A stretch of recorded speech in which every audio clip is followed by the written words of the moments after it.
ఎందుకో ఈ మధ్య కవిత్వం రాయడం లేదు. కాదు కాదు, రావడం లేదు. బహుశా నేను ఖాళీ అయ్యానేమో. ఎక్కడ పంపేశానో నన్ను నేను. అక్కడికి వెళ్ళి వెతకాలిప్పుడు. కొన్ని అక్షరాలు, కొన్ని కథలు, కొన్ని జ్ఞాపకాలు. దొరుకుతానంటారా? ఏమో, అనుమానమే. ఎందుకంటే హృదయం ఉండాల్సిన చోటంతా ఇప్పుడు శిథిలమైపోయింది.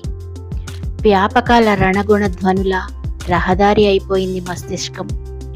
ఉరుకుల పరుగుల మనోగతానికి అలసట వచ్చి ఆగిపోయినప్పుడన్నా కాసిని అక్షరాల్ని తాగించాల్సింది.